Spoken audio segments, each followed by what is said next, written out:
El Ministerio de Educación informó que el 99% de los establecimientos de educación superior están ya en condiciones de levantar las restricciones de aforo y distanciamiento en las salas de clases. Vamos a conversar sobre esto, sobre el regreso a clases presenciales. Estamos con el subsecretario de Educación Superior, Juan Eduardo Vargas. Subsecretario, bienvenido. Gracias por el contacto. ¿Cómo está?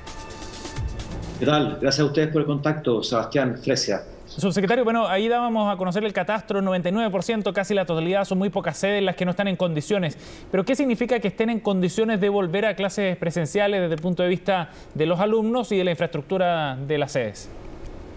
A ver, aquí lo que hay que entender es lo siguiente. En un trabajo que hemos venido desarrollando con el Ministerio de Salud desde el año pasado, hemos actualizado el protocolo que rige las actividades de carácter presencial en las instituciones de educación superior. ¿Qué fue lo que se acordó y quedó plasmado en esa actualización del protocolo? Que en todas aquellas sedes o campus en donde los estudiantes cuenten con un 80% o más de esquema de vacunación completo, podía retomarse la presencialidad en forma completa. O dicho de otra manera, la restricción que se había impuesto en términos de guardar 1 metro de distancia entre los estudiantes en todo tipo de actividades se elimina. ¿Y eso qué permite? Permite retomar los aforos que existían antes de la pandemia. Eso es lo novedoso. Y eso es lo que permite, en definitiva, que el 99% de las instituciones de educación superior puedan retomar sus actividades presenciales en forma similar a como lo hacían antes de la pandemia. En estricto rigor, son solamente 5 las sedes o campus, 5 de casi 500 en todo el país, las que hoy día no cuentan con esa tasa de vacunación del 80%. Todas las demás sí lo tienen, y eso en definitiva lo que permite es que, en una forma gradual por supuesto, se vayan reiniciando, retomando con más fuerza, con más decisión, las actividades de carácter presencial, entendiendo lo importante que son, no solamente para los aprendizajes, que esto es importante decirlo, Sebastián y Fresia, sino también, sobre todo, en términos del aporte que hacen a la mejora de la salud mental de los estudiantes, que tanto se ha visto perjudicada en el contexto de la pandemia. ¿Cómo ha sido la respuesta de las universidades, Juan Eduardo? Le pregunto porque ha sido lenta, han dicho desde el Ministerio, incluso de otras entidades, porque es más difícil o no es lo mismo que en los colegios, lo han explicado rectores también, porque hay muchos estudiantes, por ejemplo, que son de otras regiones y tienen que trasladarse.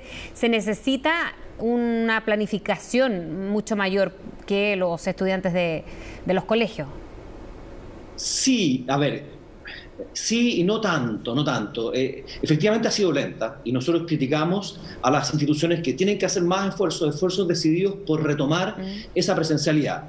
Por supuesto, no se puede hacer de la noche a la mañana, y yo sé que hay algún grupo de alumnos que eventualmente puede estar complicado. Sobre todo, y esto no es una regla en todo el país, es cierto que hay ciertas instituciones, ciertas universidades que típicamente atraen a más alumnos que provienen de otras regiones, pero no es en general la norma. Entonces, desde ese punto de vista, lo que nosotros estamos diciendo a las instituciones, sabe que hagan sus mayores esfuerzos, entendemos que tiene que ser gradual, entendemos que tiene que haber una cierta planificación, pero Fresia, aquí hay algo importante. Si alguna lección nos ha dejado la pandemia, es que tenemos que ser flexibles. Y esto es lo que yo siempre le digo a los rectores. Hemos aprendido que la norma ahora es la flexibilidad. ¿Y qué significa eso en la práctica, subsecretario?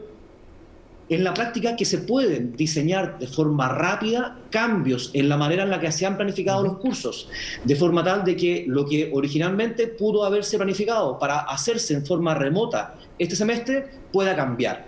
Mira, aquí la máxima que yo he pedido que a los rectores que implementen en sus instituciones es que aquel alumno que quiera ir a clases pueda hacerlo. Es decir, alguno podrá no hacerlo porque está en otra región, pero que eventualmente aquel que quiera hacerlo sí pueda asistir.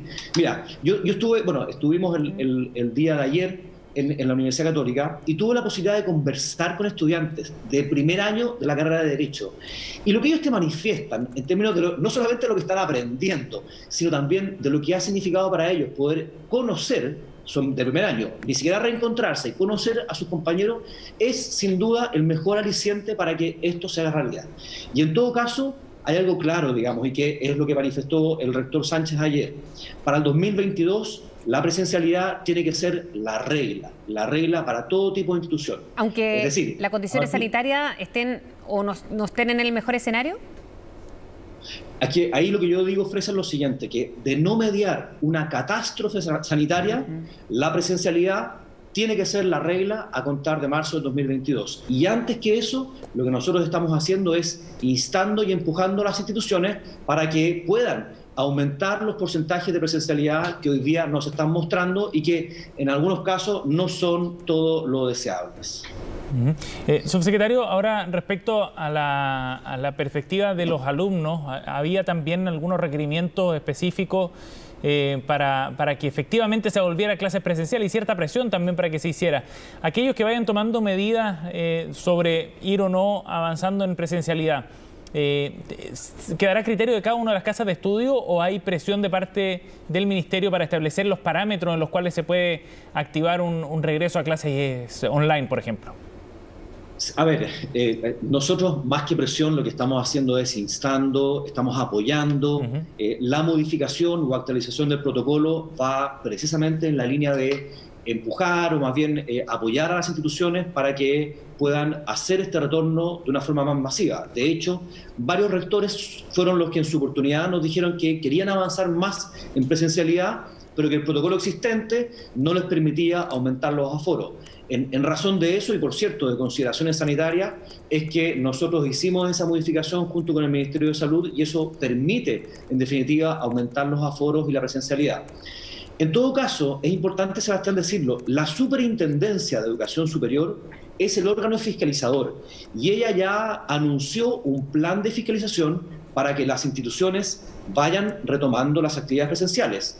Entendiendo, ese es el rol de la superintendencia, fiscalizar, que lo que ella fiscaliza es que las condiciones en las cuales se acordó un determinado servicio educativo entre un estudiante y una universidad o una institución de educación superior deben cumplirse. Es decir, si un alumno acordó estudiar una carrera en forma presencial, pues bien, lo que la superintendencia va a supervisar es que ello ocurra. Por supuesto, en un contexto en el que hoy día ya no, la pandemia no es una razón de fuerza mayor para impedir esa presencialidad, pero también considerando que esto debe hacerse en forma gradual. Pero es sobre todo la superintendencia la que hace esa fiscalización y anunció y está haciendo un plan de fiscalización en ese sentido. ¿La fiscalización va a ser por la presencialidad inmediata en estos días o ya desde el 2022? Ahí vamos a ir viendo cómo se dan las cosas. Pero ¿cómo se está fiscalizando también respecto a los futuros profesionales? Porque aquí se han visto afectadas muchas carreras que necesitan la presencialidad, no sé, en laboratorios o en terreno, y no se han podido hacer, ya son casi 2 años. ¿Cómo se gana ese tiempo? Y le pregunto lo mismo que le preguntábamos a muchos, o al ministro, o a algunos directores de colegio, porque la diferencia ahí se hace más evidente quizás en la educación superior. Sí, no, sin duda, y ahí tienen una responsabilidad las instituciones. El plan de fiscalización ya es para este semestre, digamos, es para ahora y está en marcha, en todo caso, Fresia. Y respecto de lo que tú planteas, bueno, es clave. En definitiva, los aprendizajes claramente se han visto dañados en este periodo, y en particular aquellos que están relacionados con las actividades de carácter práctico. Lo que tú decías, los laboratorios, los talleres, las prácticas clínicas, eso sin duda se ha visto postergado, alterado o modificado, digamos, y por mucho que tengamos tecnología que permita hacer en algunos casos alguna simulación, evidentemente no es lo mismo. Ahí, ¿cómo se corrige eso? Las instituciones de educación superior son las que son prenda de garantía de que sus egresados, sus titulados, tienen desarrolladas una serie de habilidades o competencias. Si el estudiante no ha podido desarrollar esas competencias por la pandemia, pues bien, la institución tendrá que ver si a través de un curso extraordinario, algún taller remedial, alguna extensión algún curso de verano, alguna extensión de la carrera, en fin, como corresponda, deberá garantizar de que ese estudiante finalmente ha podido adquirir las habilidades, las competencias que su perfil, su título, dice que tiene. Eso en definitiva también es algo importante que hay que transmitir, por supuesto que con el apoyo de todo el sistema. En definitiva, y eso también es importante decirlo, la pandemia ha tenido un efecto a todo nivel, a nivel de aprendizajes, a nivel también de las titulaciones, que se han visto postergadas, porque estas actividades típicamente de último semestre o de últimos semestres, como las prácticas clínicas o similares, no han podido realizarse o han sido postergadas. Y eso también, por supuesto, que nos lleva a insistir en la necesidad del retorno. Pero me quedo, y perdona que me tome aquí la palabra, me quedo con un efecto que para mí, a mi juicio, es el más dañino de todos, que es el de la salud mental. Yo siempre digo lo siguiente: los aprendizajes pueden recuperarse y se van a recuperar.